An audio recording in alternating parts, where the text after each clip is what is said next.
long as I was not canceling myself, but I got my work done. Feeling good. Good. Yeah. Anything on my teeth?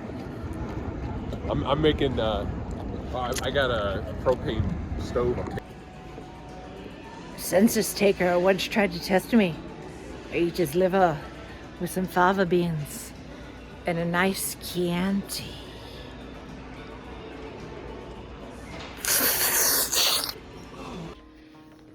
I gotta switch up my bag back. I wanted to take something smaller to the theater yesterday. So yeah, this was my first lounge fly. This is my second lounge fly. But it's small, so it's not necessarily appropriate for all occasions, but for yesterday, going to see Hairspray, it was good. So, but now I gotta switch back to my regular everyday bag. But I did manage to squeeze quite a bit in here, including my new Hairspray t-shirt. Let's see, we got my playbill. And several very long strings of confetti that they shot out into the audience at the end of the show.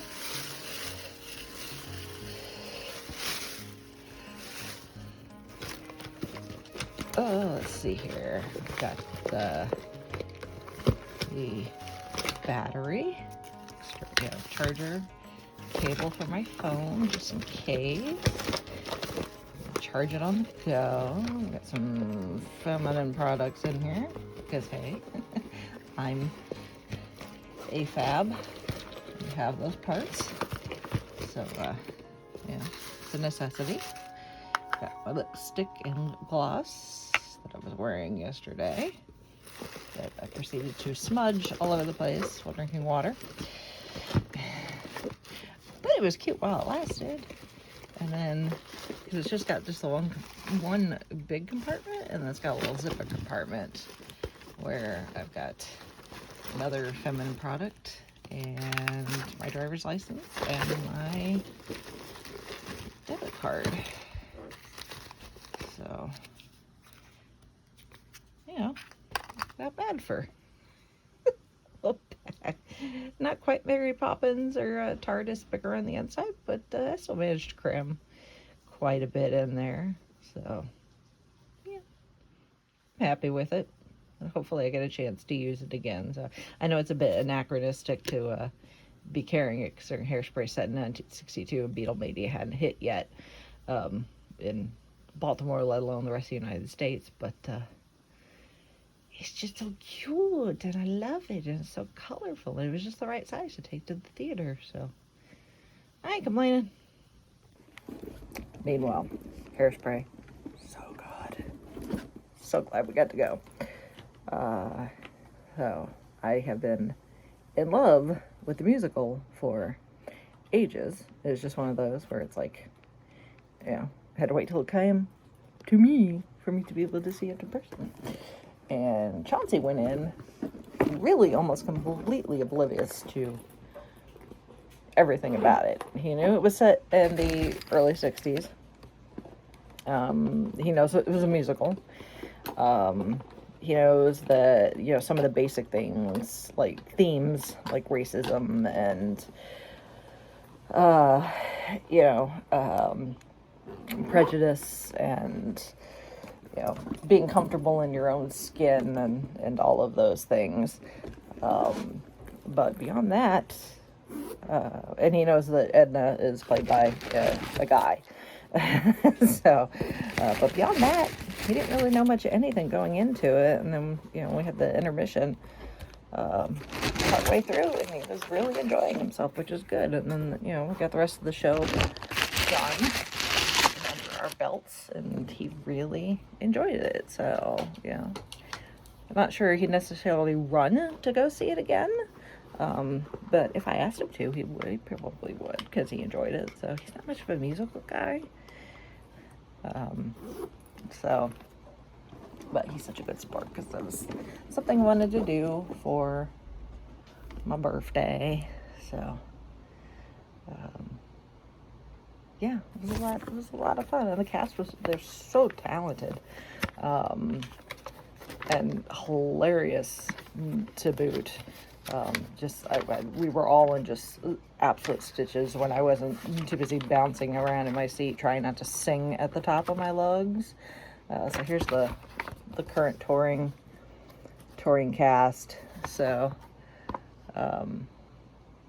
yeah, but they're also just so talented. It was so funny. So if you can catch it, comes to your town, go see it, 'cause it's so good. It's such a good musical. So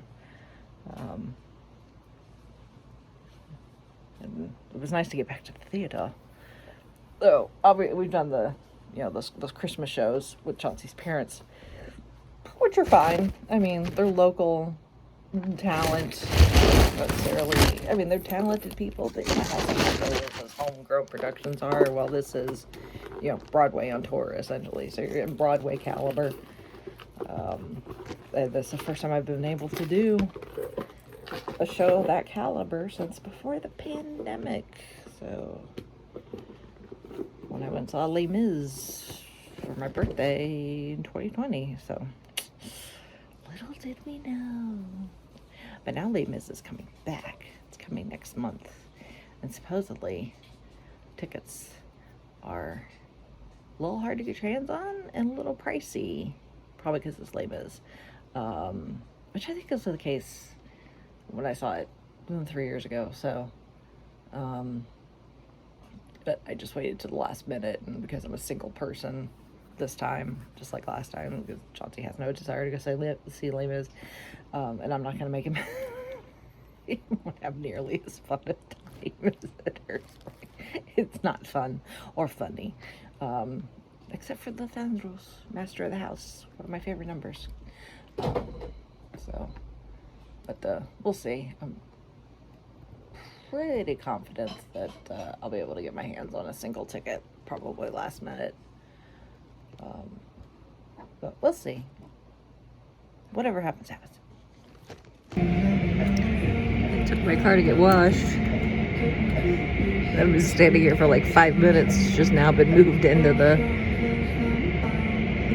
wash because they were so busy vacuuming. I'm so sorry. It's so full of crumbs. I eat a lot in my car. So Kitty needed a bath. He definitely needs cleaning on the inside. It's not a detail, but it's better than nothing. Here he comes. We'll get all clean. It's just like all these cars going by, and I can see down there, like, nope, they're still vacuuming. And still vacuuming.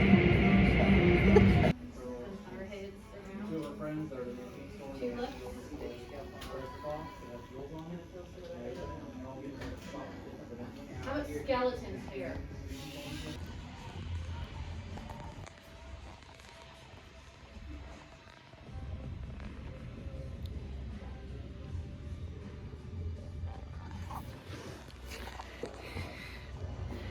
They could sit with the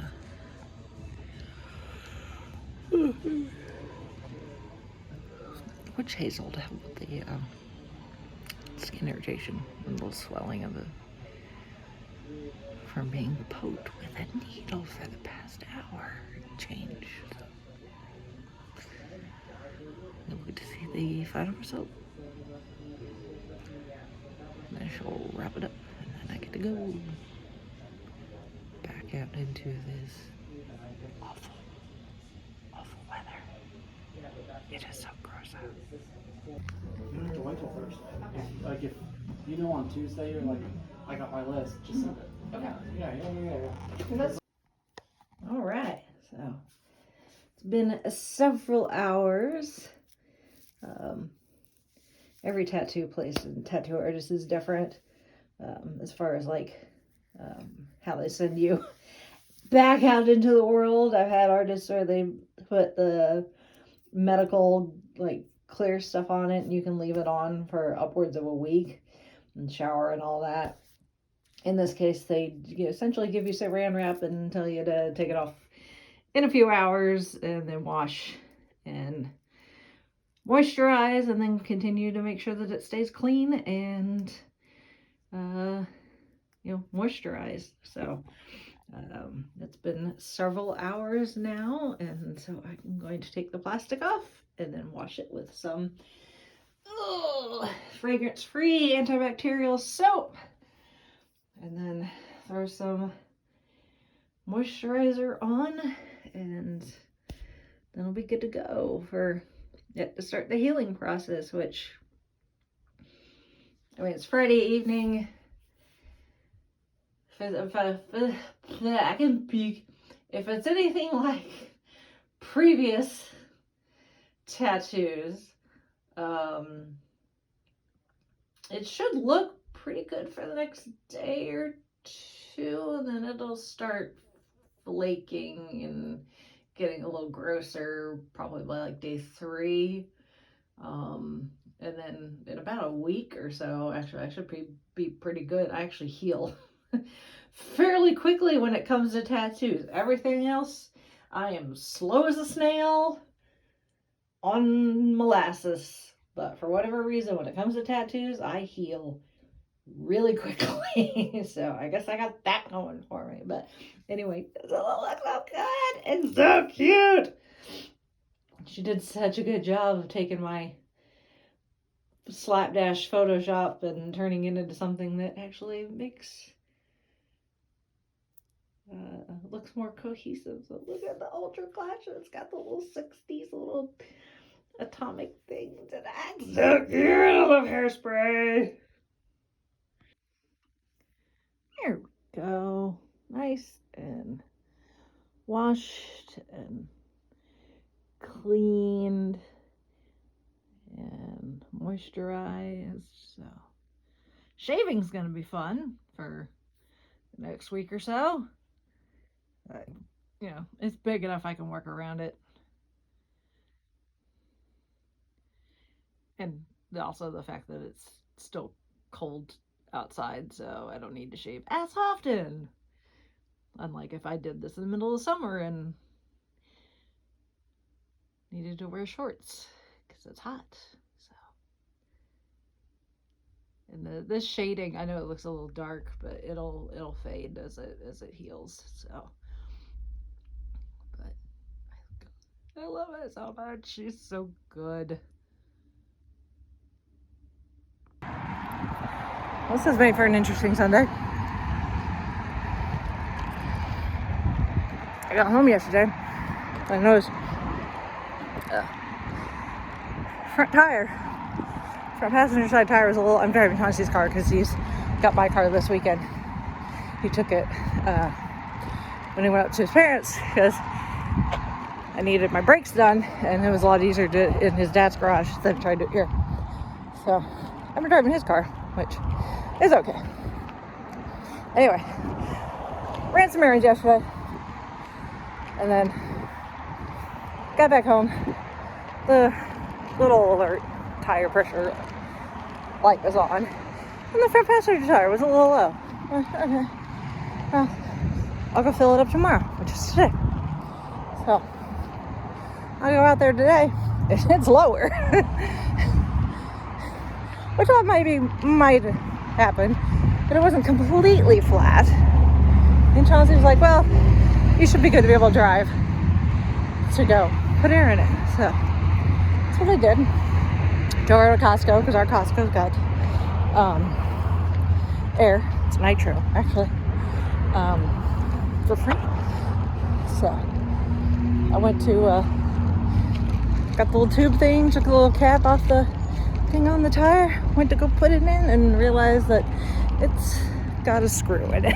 So, like, well, filling it up with air is not gonna help. So that needs to be repaired. So thankfully they were able to squeeze me in. But It's going to be a little bit before it's done because it's Sunday afternoon. They're a little busy, so I'm wandering to the shopping center down the street to get some food. Well, that's cool. Like esports.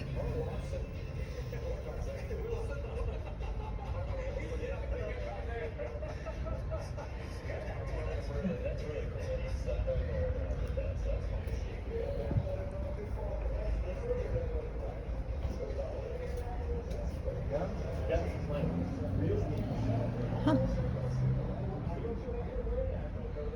That's cool.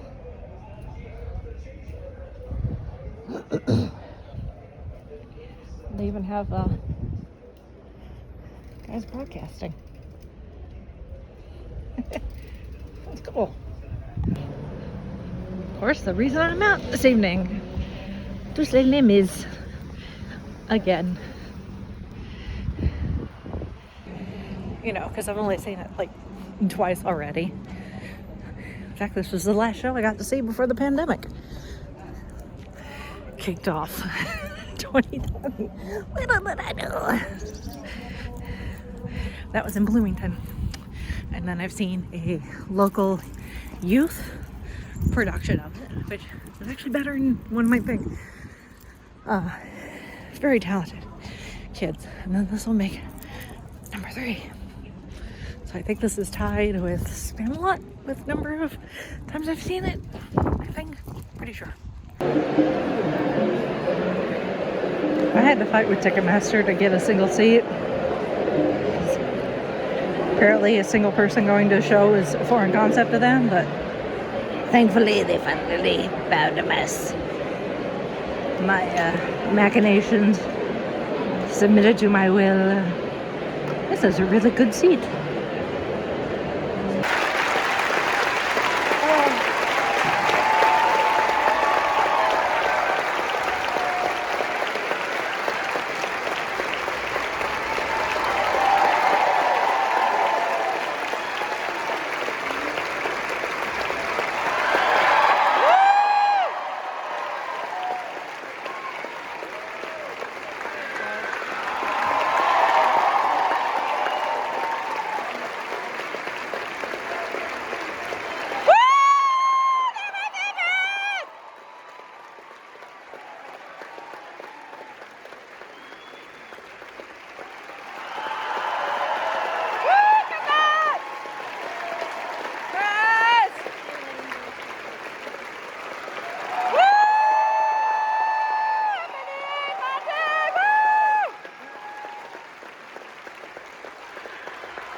I'm gonna turn into a pumpkin.